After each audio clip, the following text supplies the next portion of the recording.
काल अतिशय दुर्दैवी अशी घटना घडली आणि त्यात रेल्वे अपघातामध्ये 13 जण मृत्युमुखी पडले, 12-13 इंज्युअर्ड आहेत. त्यांचा इलाज त्या ठिकाणी सुरू आहे.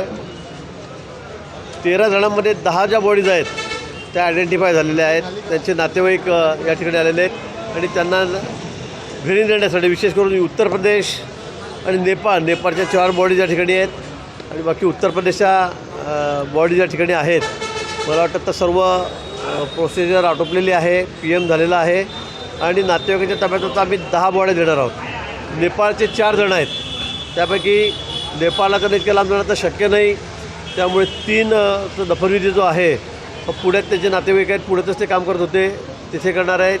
एकाचे नातेवाईक भिवंडीमध्ये आहेत, ती डेड बॉडी मी भिवंडीमध्ये पाठवतो आहे आणि असे सगळे 10 लोक आता या ठिकाणी तात्काळ एक तासाभरामध्ये या ठिकाणून जातील.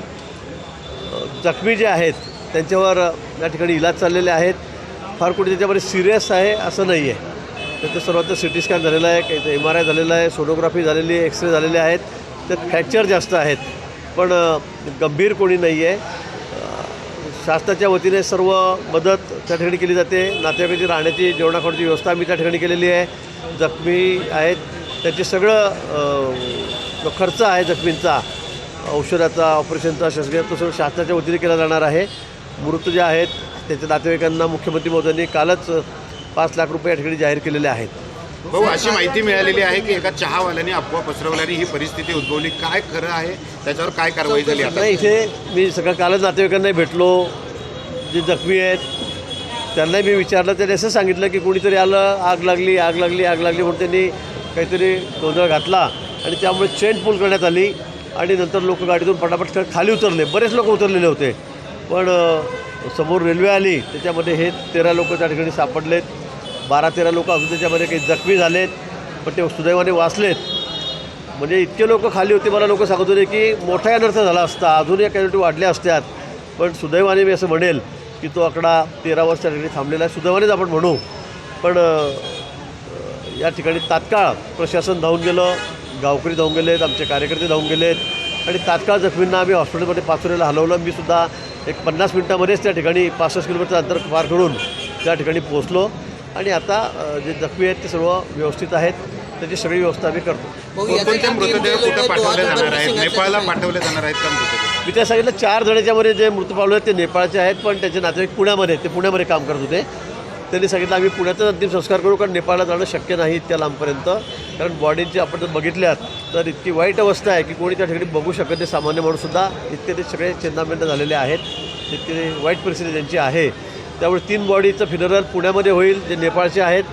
एक बॉडी जी आहे भिवंडी, नेपाळचे जे आहेत ते भिवंडीमध्ये जे नातेवाईक आहेत ते भिवंडीला घेऊन जात आहेत आणि बाकी उत्तर प्रदेशचे आहेत त्यांच्यासाठी मी ॲम्ब्युलन्सची व्यवस्था केलेली आहे. आता ते तात्काळ या ठिकाणी निघतील. विशेष करून लखनौ, गोरखपूर या भागातले ते आहेत, त्या ठिकाणी त्यांना पोहोचण्याची व्यवस्था आम्ही केलेली आहे. हां, 3 मृतदेह असे आहेत की त्यांची ओळख अजून पटत नाही आहे. 3 मृतदेहाची ओळख अजून पटेल नाही. आम्ही रेल्वेला त्या दिवशी लगेच इगतपुरीला सुद्धा अनाऊन्स केलं की कोणी तुमच्याकडून सोबतचं नसेल, नातेवाईक नसेल, तुम्ही खाली उतरा, आम्ही तुम्हाला इथे जळगावला आणतो. मी DRMशी बोलले होतो तात्काळ. तशा सूचनाही नाशिकला देण्यात आल्या, त्या बोगीमध्ये इगतपुरीला देण्यात आलेल्या होत्या. पण या ठिकाणी त्यांचे नातेवाईक आलेले आहेत, पण अजूनही 3 बॉडी असे आहेत की त्यांचे नातेवाईक अजून इथे कोणी आलेले नाही, त्यामुळे ते आयडेंटिफाय झालेले नाहीत. ते आम्ही ठेवून घेतो आता या ठिकाणी कोल्ड स्टोरेजमध्ये. पण मला असं वाटतं की 10 बॉड्या आता आम्ही तात्काळ 1 तासाभरामध्ये इथून रवाना करू. हो, या घटनेमध्ये जे आहेत ते 3 जे ते मिसिंग असल्याचं सांगितलं जातं आहे. नातेवाईकांना त्यांचा शोधच लागत नाही, नेमकी कुठलीही माहिती पण मिळत नाही नेमक्या 3 जणांची. मला वाटतं आता जेवढा शोध घ्यायचा सकाळपासून पोलीस प्रशासन, आमचं जिल्हाधिकारी आहेत, पोलीस प्रशासन आहे, सगळे घेत आहेत. आमचे हेल्थ डिपार्टमेंट आहे, मेडिकल, सगळे लोक खूप मेहनत या ठिकाणी घेत आहेत. चांगली व्यवस्था आम्ही सगळ्यांची, जखमींची, त्यांच्या नातेवाईकांची या ठिकाणी केलेली आहे. ट्रेनबरोबर फरफडत गेले लांबपर्यंत असाही धोका होता, तोही आम्ही बघितलेला आहे. काहीचे शरीराचे पाठ, हात, पाय हे सुद्धा वेगळे झालेले आहेत. एखादं डोकंच फक्त सापडलेलं आहे, बाकीचं धड वेगळं झालेलं आहे. अशी अतिशय वाईट परिस्थिती त्या अपघातामध्ये झालेली आहे आणि म्हणून मला असं वाटतं की हा आकडा 13पर्यंतच आहे. आता कोणी मिसप्लेस असेल, कोणी जर इथे आलं तर त्याची आम्ही ओळख पटवून घेऊ. पण मला वाटतं याच्यावर हा आकडा 13च्या वर जाणार नाही, मला असं वाटतं. हो, आता हे जे मृत जे आहे ते उत्तर प्रदेशचे लोक आहेत, काही पुण्या वगैरे जातील, तर हे सर्व मृत जे आहे ते काही रेल्वेने जाणार आहेत का? काही रेल्वेने कोणी जाणार नाही. मी पुन्हा सांगतो की सर्व आम्ही ॲम्ब्युलन्सची त्या ठिकाणी व्यवस्था केलेली आहे. उत्तर प्रदेशमध्ये गोरखपूर जिल्ह्यामध्ये आम्ही त्या ठिकाणी बॉडी पाठवतो आहोत. आणि 4 जे नेपाळचे आहेत ते पुणे आणि भिवंडी या ठिकाणी त्यांचं फिनल होईल.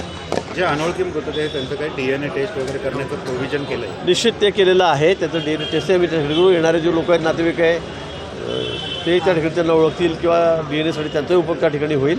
पण मला असं वाटतं की 3 जण जे राहिलेले आहेत त्यांची ओळख पटवण्यासाठी आम्ही सगळे प्रयत्न या ठिकाणी करतो आहोत. नातेवाईकांनी सगळ्या लोकांना आवाहन केलेलं आहे. मला वाटतं लवकरच हा प्रश्न सुटेल. ठळक घडामोडींसाठी देशोन्नती न्यूज चॅनलला सबस्क्राईब करा आणि बेल आयकॉन प्रेस करा. मुंबई, पुणे, नागपूर, मराठवाडा असो का विदर्भ, राजकीय, सामाजिक, शैक्षणिक क्षेत्र असो का क्रीडा, सर्वच घडामोडीचे विश्लेषण पाहायला विसरू नका. फक्त देशोन्नती न्यूजवर.